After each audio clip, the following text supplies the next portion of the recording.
में त्रिशूलधारी चंडी बनाना था। आंतरिक विचार मैंने प्रकट किए पर कोई प्रतिक्रिया की प्राप्ति ही नहीं हो रही सीरध्वज। तो मैंने ये जान लिया कि मेरी गुरुमाता पार्वती नहीं है, और यदि गुरुमाता पार्वती नहीं है तो बोलो सीरध्वज, ये सुंदरता की दिव्य मूर्ति से और मां गंगा सी लहराती बड़ी आ रही कौन पास, मां अम्बा सी हर साथी इसका धवलित मुखमंडल लखो, ओ चंद्रकांति शर्माती विद्युत प्रतिभासी उज्ज्वल निज दंतावली दमकाती, ये भाल विशाल में त्रिशूलधारी चंडी बनाना था। आंतरिक विचार मैंने प्रकट किए पर कोई प्रतिक्रिया की प्राप्ति ही नहीं हो रही सीरध्वज। तो मैंने ये जान लिया कि मेरी गुरुमाता पार्वती नहीं है, और यदि गुरुमाता पार्वती नहीं है तो बोलो सीरध्वज, ये सुंदरता की दिव्य मूर्ति से और मां गंगा सी लहराती बड़ी आ रही कौन पास, मां अम्बा सी हर साथी इसका धवलित मुखमंडल लखो, ओ चंद्रकांति शर्माती विद्युत प्रतिभासी उज्ज्वल निज दंतावली दमकाती, ये भाल विशाल, ये भाल विशाल बिनो की बाल दुजराज समूह लजाती बड़ी आ रही कौन पास, मां गंगा सी लहराती इंद्रधनुष सी भौह वक्र अर्जुन झुन पायल जनकाती,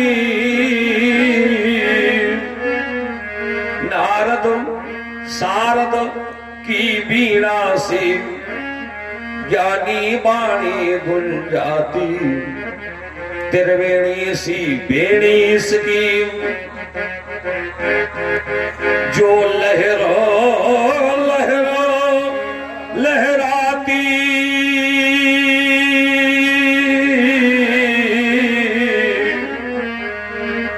बढ़ी आ रही कौन पास, मां अम्बा सी हर साथी।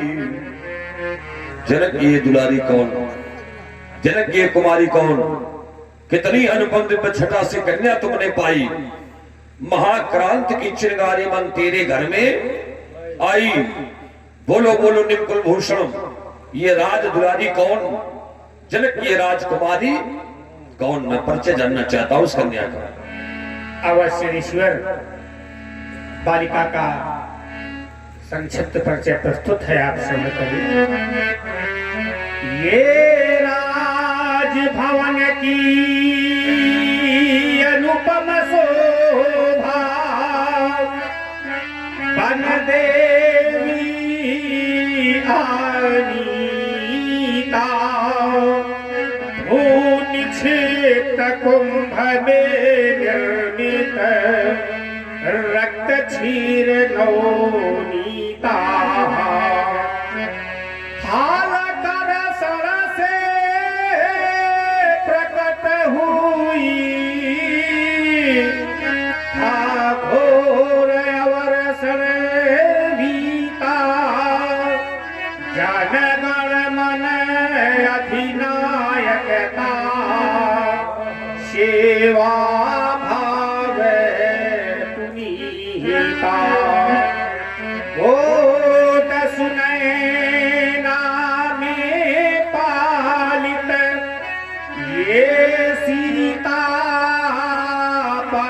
पुनीता और शिव धन को ऐसे उठा लिया जैसे हो घटरीता।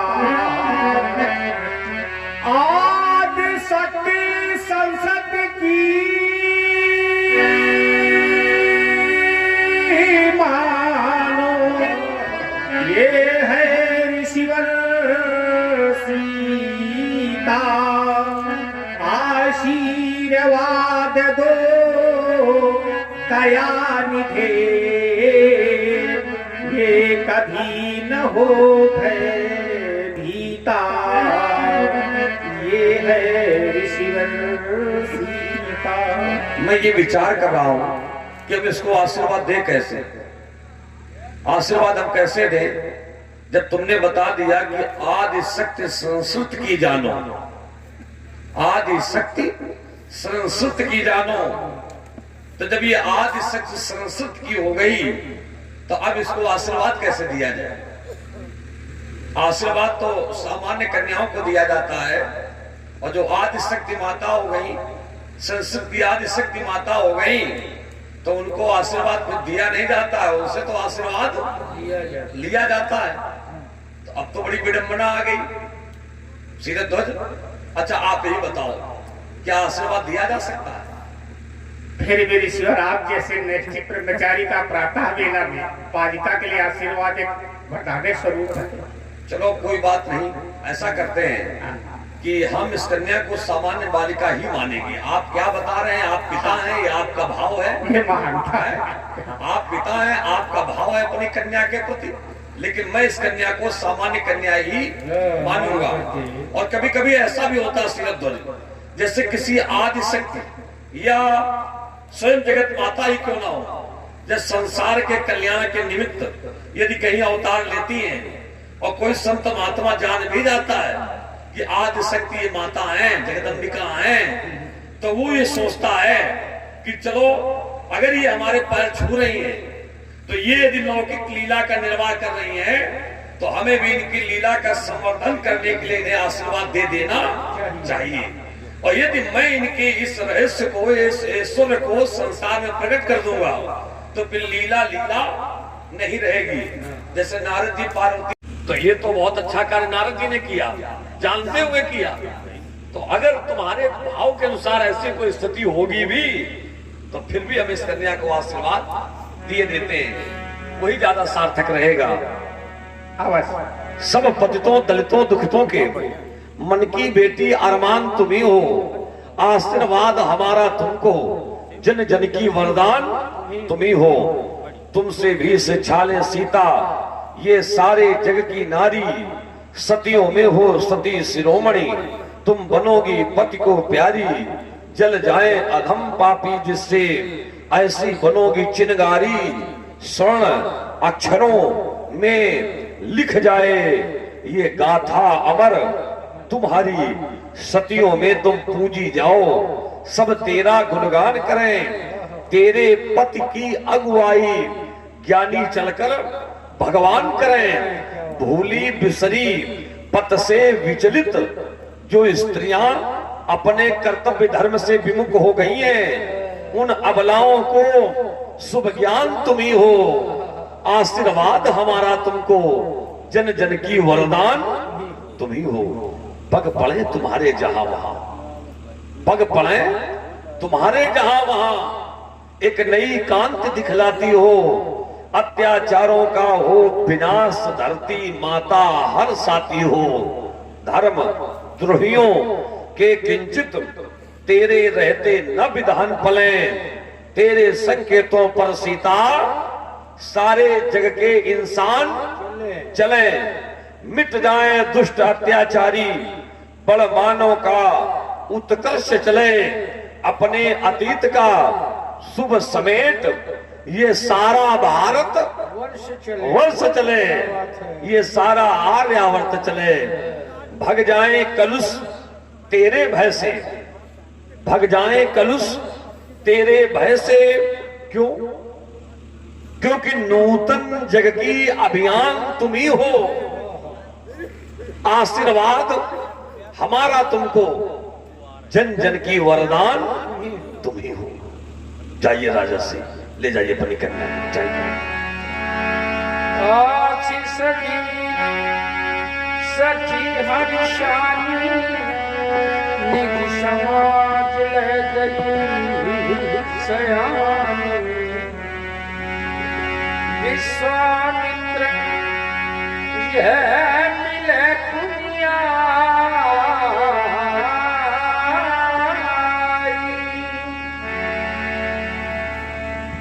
आइए आइए ब्रह्म ऋषि जी, आइए आइए आइए आइए।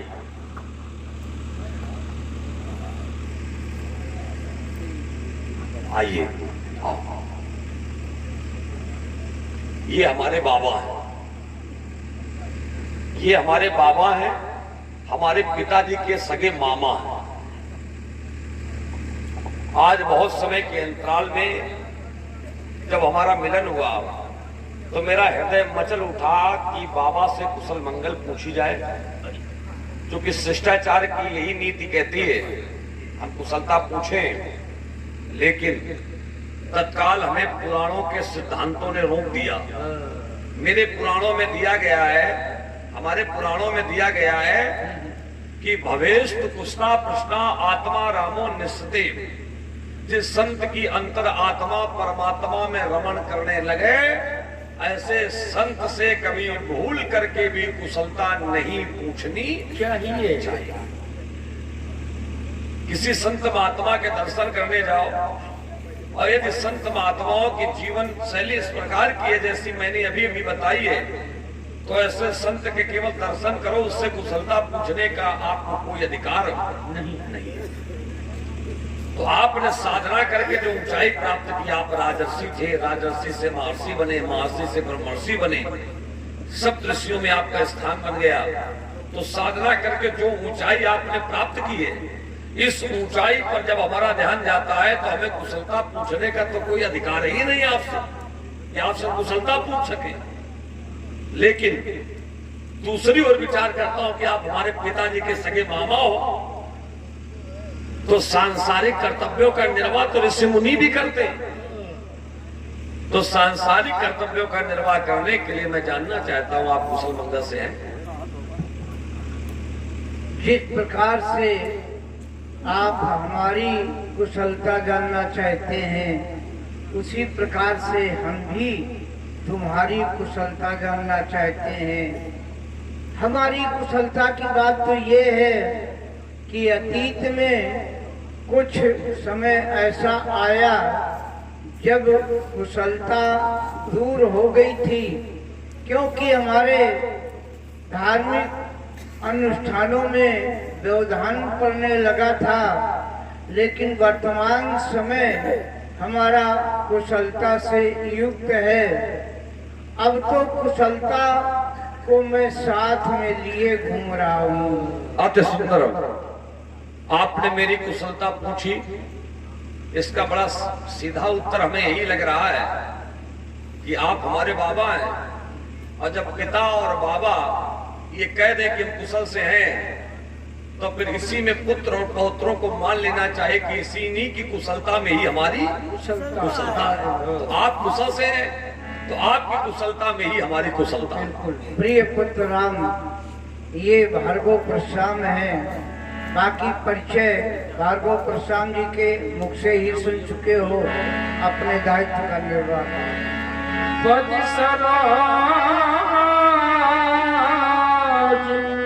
मेले तो बहुत सुंदर ब्रह्म ऋषि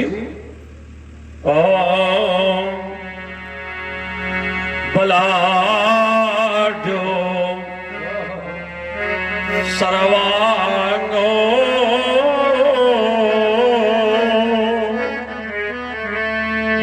अमित महिमानो अभिमतो सुतो तो कस्यो तो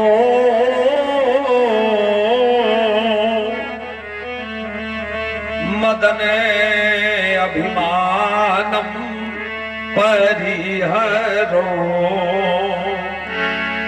जनयते मोह में असित दुतिनायो च प्रथुका ददर्शो ना होए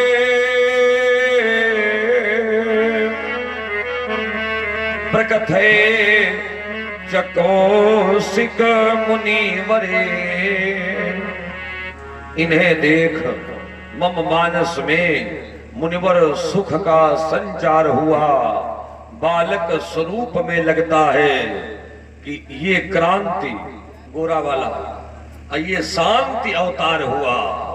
देखो इसमें चंचलता अत्याधिक, पर देखो कितना ये सौम्य मौन, संग में ये युग कुंवर कौन। अयोध्या नरेश दशरथ के दोनों कुमार हैं। ये श्याम वर्ण बालक जो शांति स्वरूप में आपको दिखाई पड़ रहा है, राम नाम से जाना जाता है, और जिसे आप क्रांति रूप में देख रहे हैं गौरवर्ण, ये लक्ष्मण के नाम से जाना जाता है। अच्छा, ये दशरथ जी के पुत्र हैं? अवश्य। तो इसका तात्पर्य वही पुत्र होंगे दशरथ जी के, चक्रवर्ती जी के, जो विभांडक जी के पुत्र संगी ऋषि जी के द्वारा सरयू नदी के तट पर पुत्रिष्ट यज्ञ के प्रसाद चक्रवर्ती जी को प्राप्त हुए थे। ये वही बालक सत्य। तो चक्रवर्ती जी ने ब्रह्म ऋषि जी, क्या आपकी सेवा में इनको भेजा है या आप स्वयं अयोध्या गए थे? नहीं, मैं गया था और मांग करके इन बालकों को लाया हूँ अपने साथ, और इन बालकों ने हमारे यज्ञ में सहायक बन करके यज्ञ की रक्षा की और अनेकानेक निशाचरों को मारा। इन बालकों ने आपके यज्ञ की रक्षा की। आपके यज्ञ की रक्षा इन्होंने की होगी तो आपने भी ये कार्य उधार नहीं रखा होगा, बहुत कुछ इन्हें दे दिया होगा। हम आपकी प्रवृत्ति से परिचित हैं, बहुत कुछ आपने इनको दिया होगा। अरे जब हरिश्चंद्र से इतना सब कुछ लिया, बाद में सब वापस कर दिया, सत्यवादी हरिश्चंद्र बना दिया, तो इससे बढ़कर के और क्या। आप तो बहुत कुछ देने वाले हैं। आप अयोध्या गए, ये मैंने सुना, आपने बताया, तो मैं विचार करने लगा कि अयोध्या की महिमा तो पुराणों में बड़ी व्यापक बताई गई है। अयोध्या की महिमा का यदि वर्णन किया जाए तो प्रातः काल से सायंकाल हो जाएगा, दिन का अवसान हो जाएगा, लेकिन अयोध्या की महिमा का कभी अवसान नहीं होगा। अगर विचार किया जाए कितना क्षेत्रफल अयोध्या का है, किसने अयोध्या को बसाया, कितने मंत्री हैं, कितनी व्यवस्थाएं हैं, राजकोष में कैसी स्थिति है, तो प्रातःकाल से सायंकाल हो जाएगा। मैं कहना ये चाहता हूँ कि अयोध्या की महिमा तो अपरंपार है, लेकिन एक विशेष महिमा मैं बताता हूँ। अयोध्या की विशेष महिमा ये है कि अयोध्या जाने वाला व्यक्ति यदि अयोध्या जाकर समस्त धर्म स्थलों के दर्शन कर ले, जितने अयोध्या में धर्म स्थल हैं, सभी धर्म स्थलों के दर्शन कर ले, अब माता सरयू में स्नान न करे तो उसको अयोध्या जाने का लाभ प्राप्त नहीं होता है। ये प्रमुख निष्कर्ष है।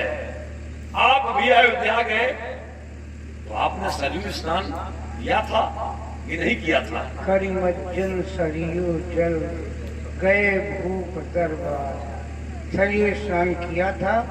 इसके बाद मैं महाराज दशरथ जी के दरबार में गया था। अति सुंदर।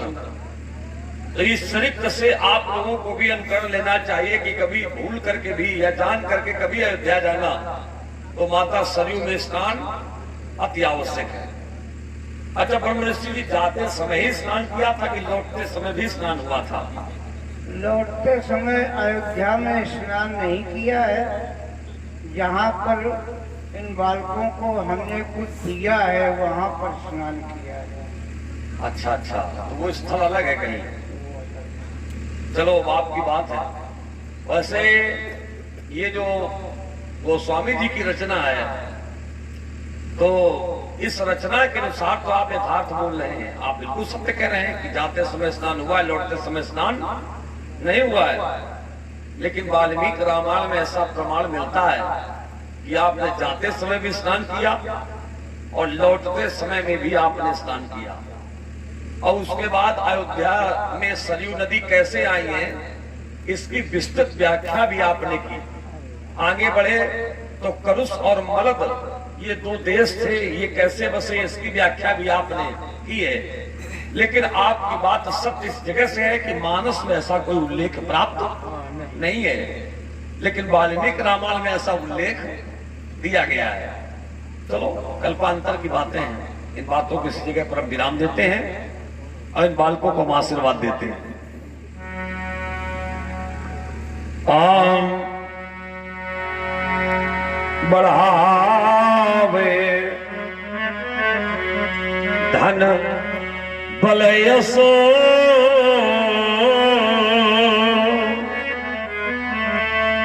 जगतो जननी मां लक्ष्मी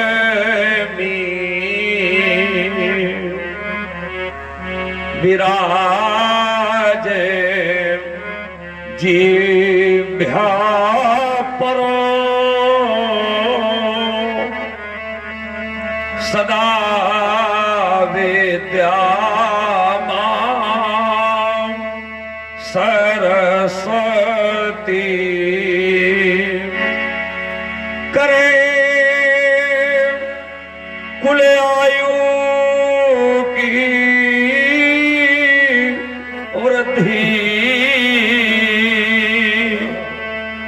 सदा मां दुर्गा भगवती करें रक्षा इनकी जगत मैया मां पार्वती। माता पार्वती इन बालकों की रक्षा करें, माता दुर्गा इन बालकों की आयु की वृद्धि करें, माता सरस्वती इन बालकों की जिह्वा पर वास करें, माता लक्ष्मी इन्हें धन और वैभव से सदैव संपन्न रखें। ऐसा ही हमारा आशीर्वाद। राम ही चितई यह जगह थकिलोचन रूप अपार मार मार मोचन। क्यों नहीं जाने दोगे क्या? ब्रह्म ऋषि, मेरे अंदर इतना साहस कभी नहीं रहा कि मैं आपके हाथ को पकड़ सकूं, रोक सकूं आपको, लेकिन आज मैं रोकना चाहता हूं। क्यों? क्योंकि मैंने अपने जीवन में 21 बार समस्त भूमंडल पर भ्रमण करके क्षत्रियों का संहार किया, पर मैं कभी थका नहीं। मेरे पूर्वजों ने मुझको आदेश किया कि परशुराम विश्व के समस्त तीर्थों के दर्शन करो, तीर्थ यात्रा करो, तो मैंने पैदल पदत्राण रहित होकर के विश्व के समस्त तीर्थों का दर्शन किया, पर मैं कभी श्रमित नहीं हुआ, मैं कभी थका नहीं। और मेरे लिए पुराण भी कहते हैं दृढ़ स्वसहिता परिश्रांतम अव्ययम। परशुराम इतना सुदृढ़ है कि परशुराम कभी श्रमित नहीं हो सकता। लेकिन आज क्या हुआ? आज जब इस बालक को मैंने देखा इसको राम को, तो न जाने क्यों आज मेरे नेत्र श्रमित हो गए। राम ही चितई रहे थकी लोचन। तो मैंने इसलिए आपको रोका।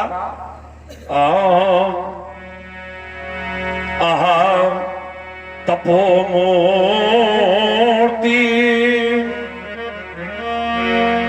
रुक जाओ न्योरे ममो, ये सावरो सलोनो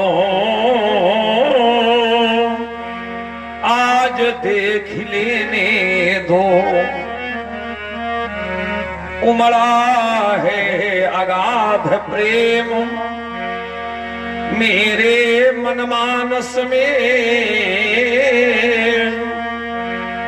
खूब प्रेम के प्रसूनन सो ज्ञानी पूज लेने दो, होने दो सुफल नेत्र पालो ब्रह्मचारी के, ये मदन मदहारी रूप को लूट लेने दो, ने दो पूर्ण अभिलाषा हमारी तात। आज आप कितने बड़े सौभाग्यशाली हैं। ये जो लोग यहाँ उपस्थित हैं, ये अपना जीवन लगा देते कि मैं राम की प्राप्ति हो जाए, जीवन लगा देते कि राम की प्राप्ति हो जाए। लेकिन आप कितने बड़े सौभाग्यशाली हैं कि आज आपके पास एक नहीं दो राम उपस्थित हैं। क्यों व्यास जी? यथार्थ है, दो राम उपस्थित हैं। एक राम है दशरथ नंदन और दूसरा नाम जमदग्नि नंदन। हम भी राम हैं, ये भी राम है। एक राम के लिए लोग परेशान रहते हैं, लेकिन आज आपके पास दो राम है। धन्य है सौभाग्य आपका। इसलिए निवेदन है, होने दो पूर्ण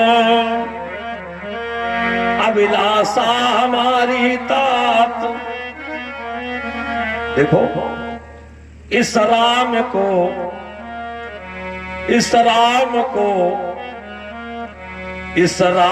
में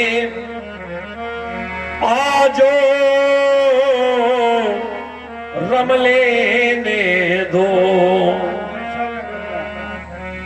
ऐसा न करना, नहीं तो जिस उद्देश्य को लेकर के आए हो उस उद्देश्य की पूर्ति नहीं हो पाएगी।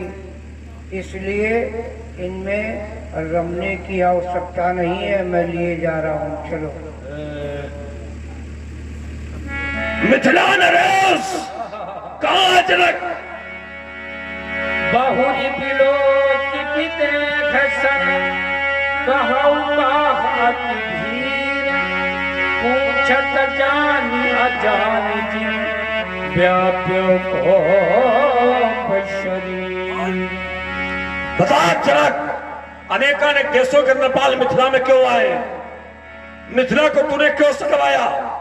गायकों के द्वारा गीत, वाद्य यंत्रों की ध्वनिया, वेद मंत्रों का उच्चारण। इधर देख, ये पुष्पांजलियों की वर्षा, इन पुष्पों को देखकर मुझे ऐसा लग रहा है जैसे इस स्थल पर किसी वीर प्रतिभाशाली व्यक्तित्व का सम्मान करने में ये पुष्पांजलियां छोड़ी गई हैं। शीघ्र बोल, किस वीर को सम्मान करने में पुष्पांजलियां यहां छोड़ी गई हैं? उपस्थित भीड़ यहां क्यों आई है? मैं जानना चाहता हूं उसका मूल कारण क्या। शीघ्र बोल। समाचार यह कही जनक सुनाए, यही कारण मही प्रसाद आए। ऋषिवर, इस भीड़ का कारण स्वयं मैं हूं, न कोई और है। जानकी के हेतु मुझको योग गोबर की चाह थी और उसके बाहुबल की भी मुझे कुछ था थी। प्रण किया था इसलिए जो पिनाक चढ़ावेगा वह ही मम जानकी के हेतु वर कहलाएगा। सुनकर प्रतिज्ञा वर्ष भर आए यहाँ पर बहुत योद्धा, किंतु धनुष उठा सके नहीं, खींच पाए तनिक रोदा नहीं। किंतु मेरा प्रण यहाँ पर पूर्ण ऐसे हो गया, वेदना के तार व्याकुल, हृदय के झनझनाते वस्त्र हृदय के आंसुओं से भीग जाते। तब सफल होती सदा ही शुद्ध सात्विक साधना, कर्तव्य से ही भाती जाती किसी की भावना। किंतु ऋषिवर एक अचरज हो गया है, जो कहा जाता नहीं, किंतु बतलाए बिना प्रभु अब रहा जाता नहीं। शिव धनुष की अर्चना का समय पूरा हो गया, इसलिए संसार से अस्तित्व उसका। सुनता वचन फिर अनत निहारे,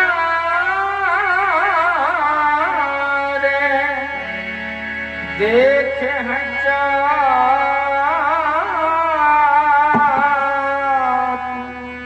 खंड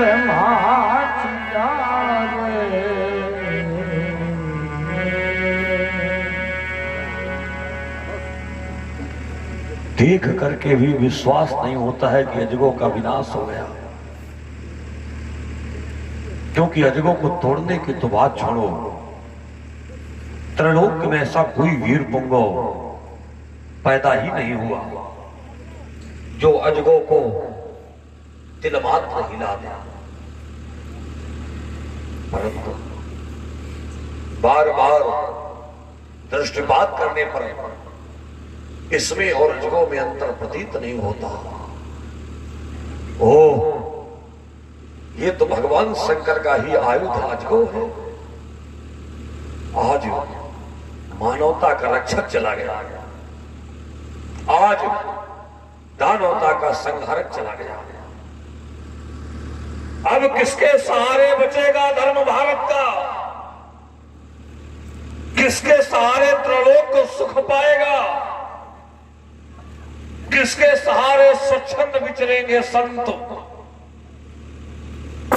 तुम बिन कौन धर्म की पताका फहराएगा? किसके सहारे बचेगी मां बहनों की लाज? गोदी के उनके दुधमुहों को बचाएगा? टूटेगा पहाड़ अनाचारों और कष्टों का, तब तुम बिन ज्ञानी कौन कष्ट से बचाएगा? तुम बिन ज्ञानी कौन कष्ट से बचाएगा? पूज्य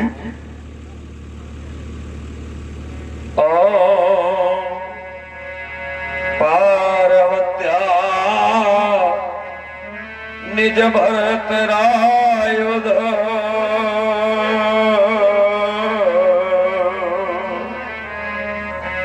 मिदम मिला यदम चेतो, निर्मोकेन चुप वासुकेन बलितो,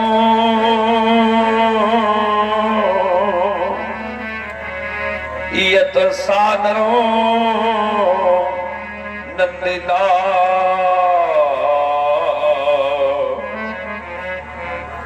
भव्यम यत्र पुरारी धनुधन मिदं, तन मंथो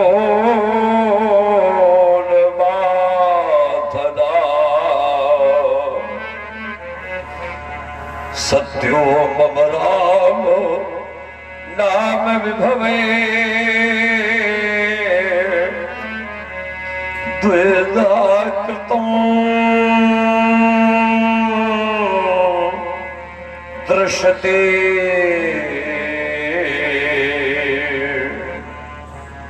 पूज्य, आज इस प्रांगण में अनेकानेक देशों के वेदज्ञ ब्राह्मण, नीति को जानने वाले नीति इंद्रपाल, परहित की प्रवृत्ति को अपनाने वाले उच्च कोटि के संत, धर्म के तत्व को जानने वाले तत्वज्ञ, धर्म की ऋषि संज्ञा को प्राप्त करने वाले कांडर्षि, सुतर्षि, राजर्षि, महर्षि, ब्रह्मर्षि, ऐसे व्यक्तित्व इस प्रांगण में आए हैं, पर एक भी व्यक्ति ने उठ करके आपके अपमान का विरोध नहीं किया। ये मैथिल प्रांगण में आए हुए समस्त धर्म के तत्व के व्यक्ति मौन धारण किए हुए समाज में बने रहे, पर किसी भी व्यक्ति ने आपके अपमान का विरोध नहीं किया। इस समाज के मौन को देखकर तो मुझे ऐसा लगता है जैसे समाज ने मौन धारण करके आपके अपमान को संबल प्रदत्त कर दिया हो। पूज्य, यदि समाज ने इस प्रकार का आचरण किया है तो ये आचरण समाज का कदापि अनुकरणीय नहीं है, कदापि अनुकरणीय नहीं है। मैं समाज के इस आचरण का अनुकरण कदापि नहीं करूंगा। मैं आपके अपमान का विरोध करूंगा। मैं उस कुलद्रोही के भुजदंडों को खंड खंड कर डालूंगा। तेरे अपमानों का बदला अजगो मैं आज चुका लूंगा। हो गया कौन कुलद्रोही, उसको आप पछाड़ूंगा। अपने फरसे से काट छाट ललकार युद्ध में मारूंगा। शोक, महन शोक, महन शोक, महन शोक। आखिरी सिपाल बचन कठोरा, कहु गण जनक धनुष चितोरा। कहु जनक बता, बोल किसने तो सुधनुषार, बता बोल किसने तो सुधनुषार बेगी दिखाओ। बेगी दिखाओ मूढ़ नता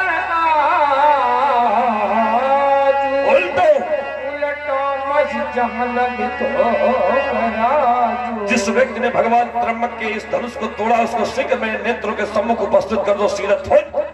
और यदि तुमने उसको मेरे नेत्रों के सम्मुख उपस्थित नहीं किया तो जहां तक तुम्हारे राज्य की सीमा है मैं तुम्हारे साम्राज्य का सर्वनाश कर दूंगा।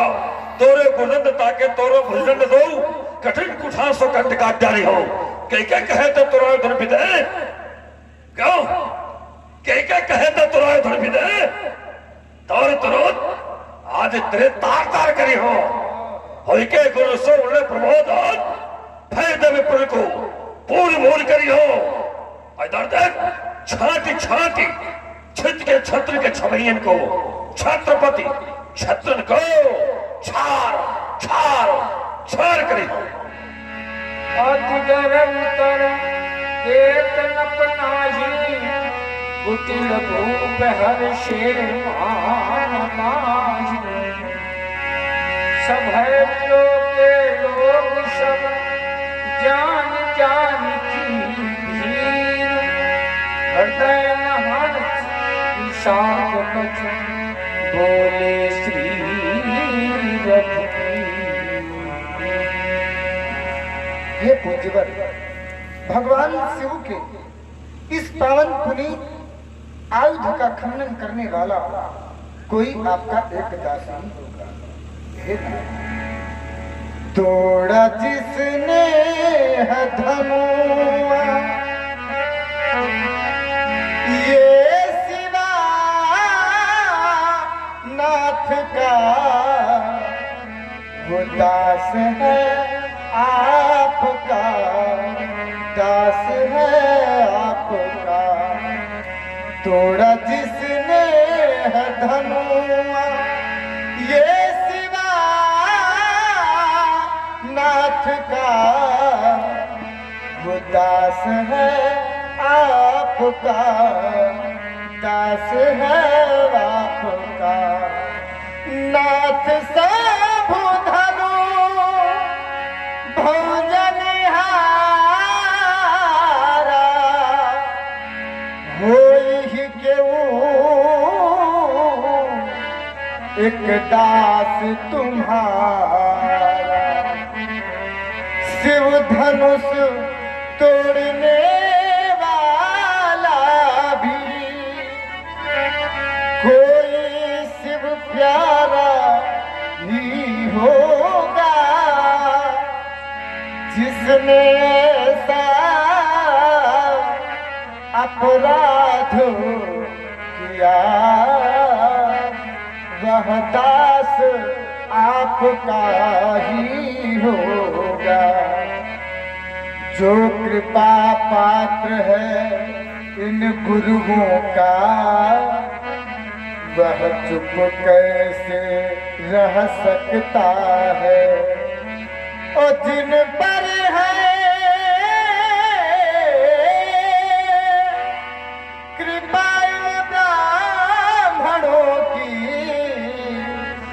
जिन पार है कृपा इन ब्राह्मणों की, यह कार्य वही कर सकता है।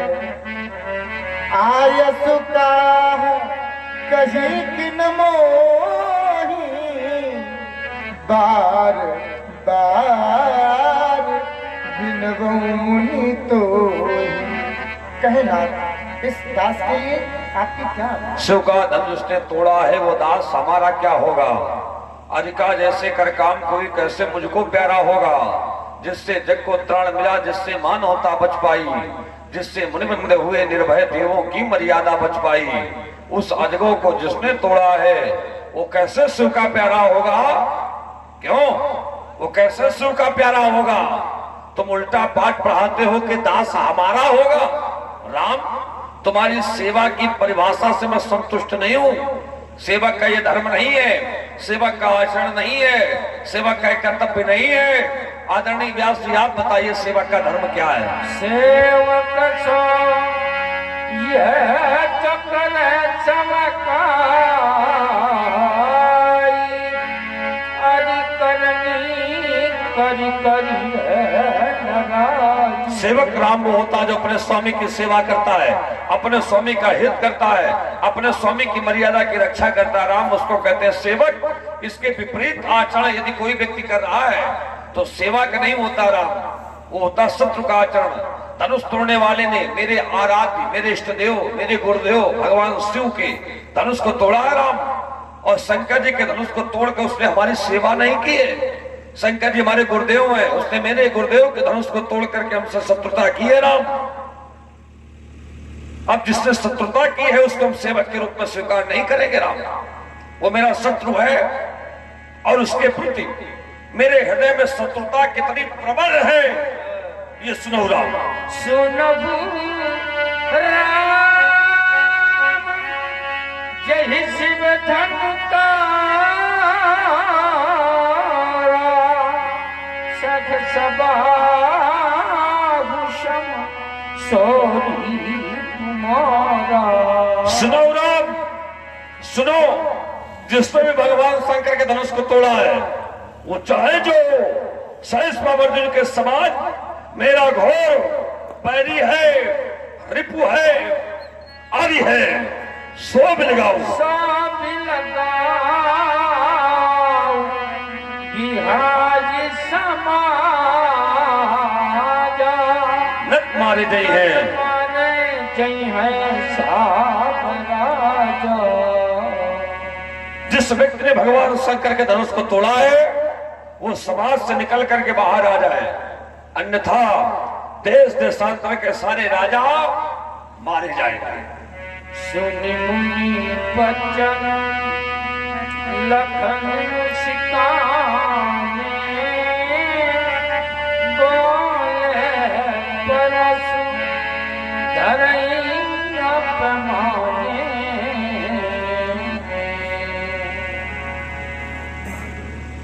सुना आप सभी लोगों ने धनुष तोड़ने वाले के विरोध में श्री परशुराम जी ने एक घोषणा कर दी। जही शिव धनु तोरा, साहस बाप सम सोरी कुमोरा, सो बिलगाऊ बिहाई समाजा, और न तुम्हारे जंग है सब राजा। धनुष तोड़ने वाला सो बिलगाऊ अलग कर दिया जाए, और धनुष तोड़ने वाला यदि समाज से अलग न किया गया तो महात्मा जी के द्वारा व्यवहार क्या किया जाएगा? तो कह रहे हैं कि सब राजा मारे जाएंगे। धनुष तोड़ने वाला यदि समाज से अलग न किया गया तो समस्या फिर राजाओं के ऊपर है, और राजाओं में भी एक दो राजा न मारे जाएंगे। कह रहे हैं न तुम्हारे जाएंगे, साहब सभी राजा दंडित किए जाएगा। मेरा ध्यान इन राजाओं की ओर केंद्रित हो गया, और जिस समय मेरा ध्यान इन राजाओं की ओर केंद्रित हुआ तो हमें यह प्रमाण मिला कि मिथिला में दो प्रकार के राजा हैं। एक राजा है तपस्या देखी भूप अभिलाखे, कूर कपूत मूढ़ मन माखे, उठ उठ पहाड़ी सना अभागे, और जहां तहां गाल बजावन लागे। ये दुष्ट प्रवृत्ति के राजा हैं। दूसरे राजा हैं साधु भूप, बोले सुनबानी, और राज समाज ही लाज लगानी। ये साधु राजा हैं। कहने का भाव कि मिथिला में दो प्रकार के राजा हैं, साधु प्रवृत्ति के और दुष्ट प्रवृत्ति के। परशुराम जी ने घोषणा कर दी कि नत मारे जाएंगे सब राजा, और जब सब राजा मारे जाएंगे तो सब राजाओं में साधु राजा भी मारे जाएंगे और दुष्ट राजा भी मारे जाएंगे। तो मैं चिंतन करने के लिए बाध्य हो गया, क्या परशुराम जी के द्वारा साधु राजा भी मारे जाएंगे? और यदि परशुराम जी के द्वारा साधु राजा मारे जाएंगे तो ये न्याय है कि अन्याय है? ये धर्म है या अधर्म है? ये पाप है या पुण्य है? और सबसे बड़ी बात एक है कि यदि परशुराम जी के द्वारा साधु प्रवृत्ति के लोग मारे गए, प्रताड़ित किए गए, सताए गए, तो परशुराम जी अपने चरित्र के साथ में न्याय कैसे कर पाएंगे? क्योंकि मैंने नहीं जाना है, मैंने नहीं सुना है, मैंने तो यही जाना है और यही सुना है कि जब जब परशुराम जी का फरसा चला है तब तब दुष्टों के ऊपर चला है। फरसा है, दुष्टों पर चला है, ये ठीक है। अत्याचारियों पर चला है, ये ठीक है। पापियों पर चला है, ये ठीक है। लेकिन यही फरसा अगर धर्मात्माओं पर चलेगा तो ये थोड़ा ठीक थोड़ी है। और फिर वो भी परशुराम जी के द्वारा हो तो ये तो बहुत खराब काम है। भाई कोई उस प्रवृत्ति का व्यक्ति करे, है ना, जो साधुओं को सताता हो, प्रताड़ित करता हो, महापुरुषों को दंडित करता हो, महापुरुषों से सेवा कराता हो। यदि ऐसा कोई व्यक्ति साधु पुरुषों को, महापुरुषों को प्रताड़ित करता है तो कहीं तक प्रश्न चिन्ह नहीं लगेगा। अब उसका काम यही है करने का, है ना। पर आपका काम ये थोड़ी कि साधु पुरुष प्रताड़ित हो, है ना। और साधु पुरुष अगर प्रताड़ित हो रहे हैं तो ये परशुराम जी के चरित्र के साथ में न्याय नहीं हो रहा है, ये अन्याय हो रहा है। और अन्याय यह हो रहा है कि आपके द्वारा सभी राजाओं पर चलाया जा रहा है। यह निर्णय, इस निर्णय पर पुनर्विचार की आवश्यकता है। स्वामी जी प्रणाम। आशीर्वाद। और महाराज जी सब कुशल मंगल। धनुष टूट गया है, क्रोध हमें लगता है धनुष के टूटने के कारण तो नहीं कर रहा है कोई कमा रहे हैं। अच्छा तभी महाराज एक बात बता दें, यदि क्रोध का कारण धनुष का टूटना है, धनुष टूट गया इसलिए क्रोध कर रहे हो, तो ये तो एक ही टूटा है।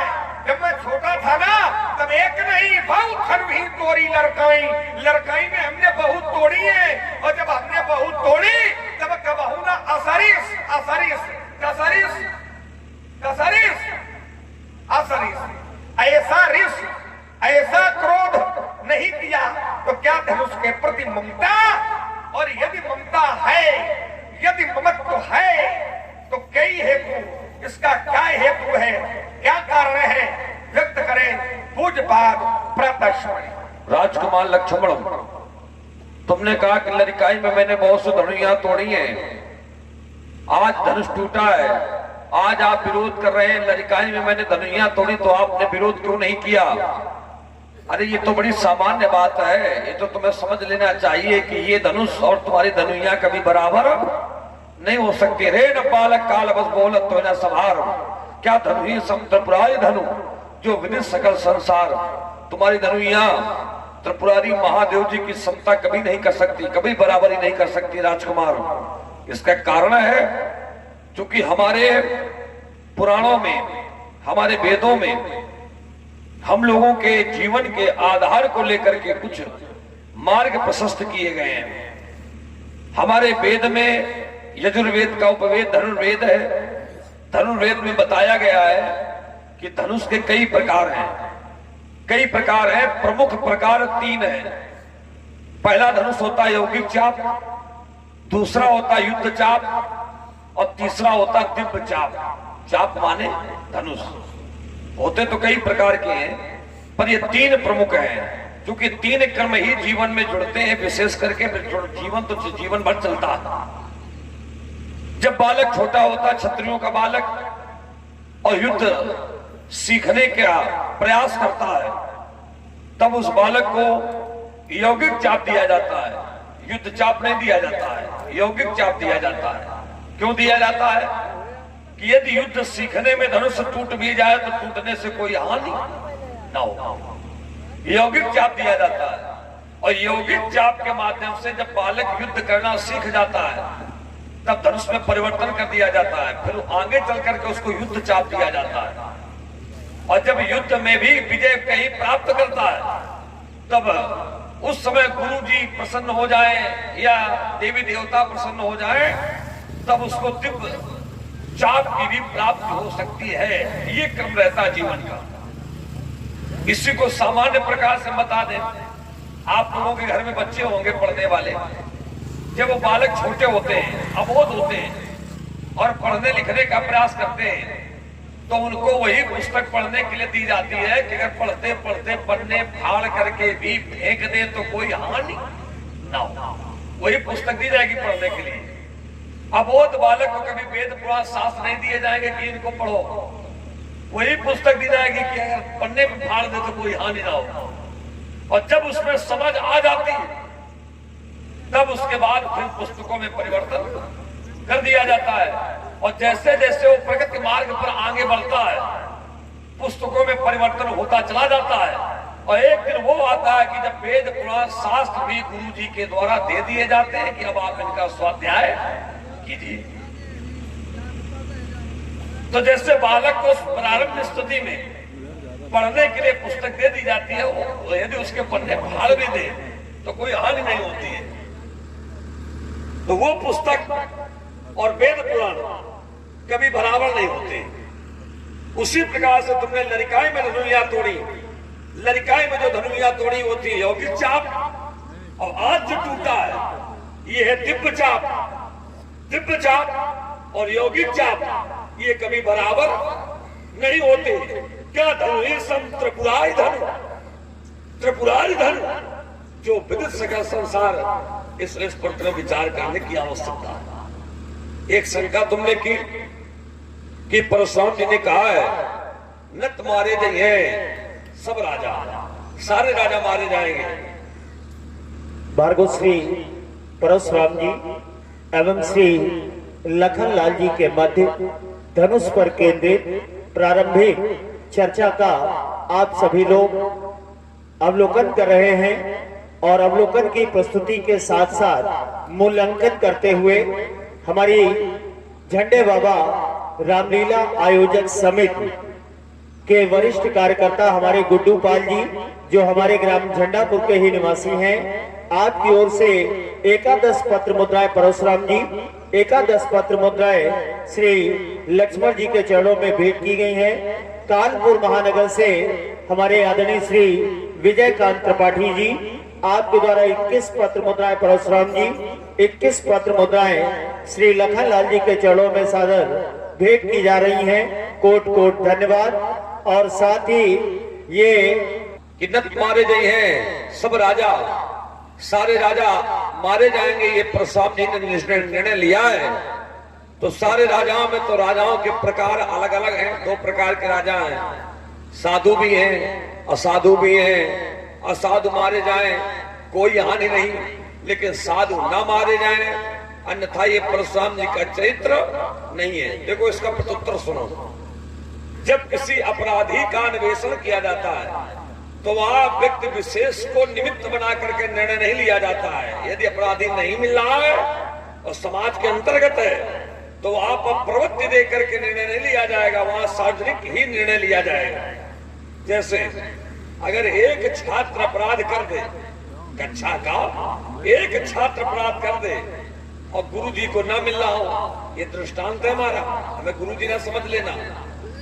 यदि गुरुजी को ना मिल रहा हो तो गुरुजी क्या निर्णय नहीं लेने के अधिकारी हैं? ऐसा ही निर्णय लेते हैं कि जिसने अपराध किया है वो निकल करके बाहर आ जाए, ये हमें बता दिया जाए, अन्यथा जितने बैठे सब मारे जाए।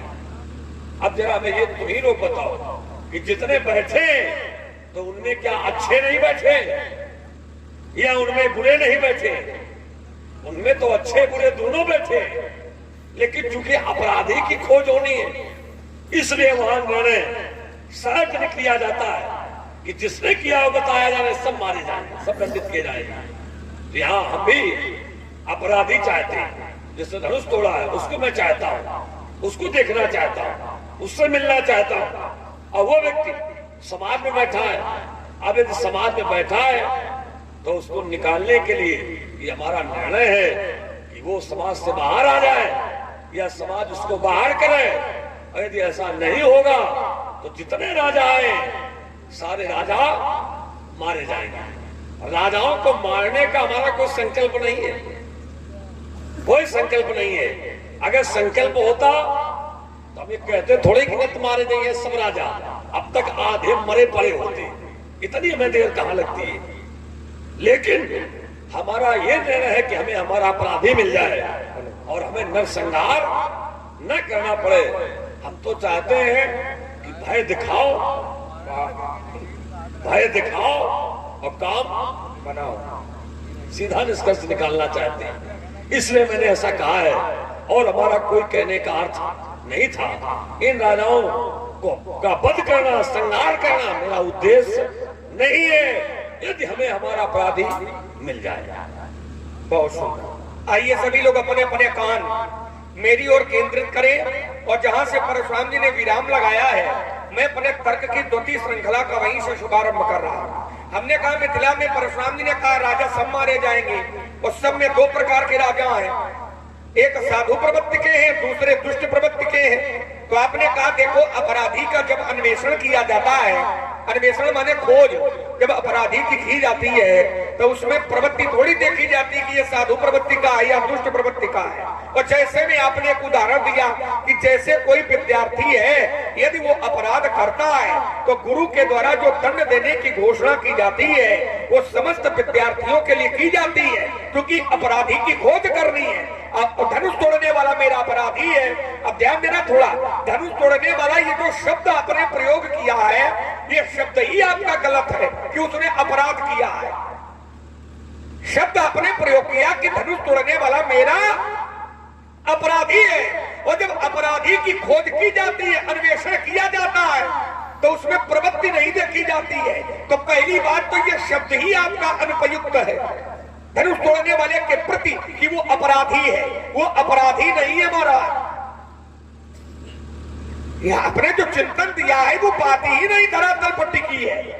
आप कहते हो उसने अपराध किया है, अरे महाराज उसने अपराध नहीं किया है। और मैं इसका प्रमाण देता हूं कि जिस समय धनुष तोड़ने वाले ने धनुष को तोड़ा और तोड़ करके धरती पर फेंका और ये लोगों ने देखा, क्या देखा कि प्रभु दो चाप खंड मही डारे, तो देख ही लोग सब भय सुखारे, लोग सुखी हुए। ईमानदारी से चिंतन करिए कि जहां पर अपराध होता है वहां लोग सुखी होते हैं कि दुखी होते हैं? अपराध जहां हो जाए तो वहां लोग सुखी होंगे क्या कि बहुत बढ़िया होगा और होए? क्या अपराध होने पर लोग सुखी होते हैं क्या? अपराध होने पर लोग सुखी नहीं होते, अपराध होने पर लोग दुखी होते हैं। दुखी अपराध होने पर जो लोग सुखी हो वो अच्छे लोग नहीं होते। तो कौन लोग हैं? बुरे लोग। क्योंकि शास्त्र कहता भी है जो काहू पर देखे विपत्ति तो सुखी होई मानव जग नपति। ये दुष्टों की परिभाषा है, ये साधु पुरुषों की परिभाषा नहीं है। साधु पुरुषों की परिभाषा ये है यदि अपराध है तो अपराध में दुखी होंगे, और यदि जन कल्याण का काम है तो जन कल्याण के काम में वो प्रसन्न। ये साधुओं की परिभाषा है।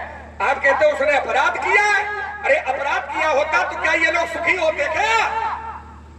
अपराध होने पर समाज सुखी होती है क्या?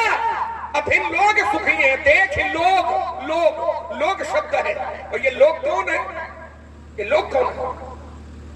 धनुष युद्ध की लीला में लोग शब्द का संबोधन जहां जहां आया है वहां का संबंध जनकपुर के निवासियों से है। और जनकपुर के निवासी कैसे हैं? तो आचार्य प्रमाणित करते हैं कि पुर नर नारी सुभग शुचि संता और धर्मशील ज्ञानी गुणवंता। ये संत है, धर्मशील है, ज्ञानी है, गुणज्ञ है।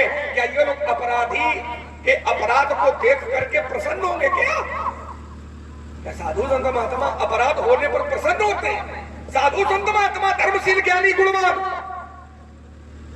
इसलिए शब्द ही आपका गलत है कि उसने अपराध किया है ना। आपने कहा मेरा अन्वेषण चल रहा है, तो अन्वेषण करो ना। अन्वेषण में कोई समस्या थोड़ी है। अब समस्या यही है कि अपराध किया है कि नहीं। कई रहो ना तुम्हारे तो यह सब राजा उन ढूंढा ना जहां ढूंढना है। ये तो निर्णय ठीक नहीं है। पहला तर्क है ना। आपने कहा मेरा उद्देश्य ये थोड़ी है लक्ष्मण। अगर मेरा उद्देश्य ये होता तो मैं फरसा उठाता,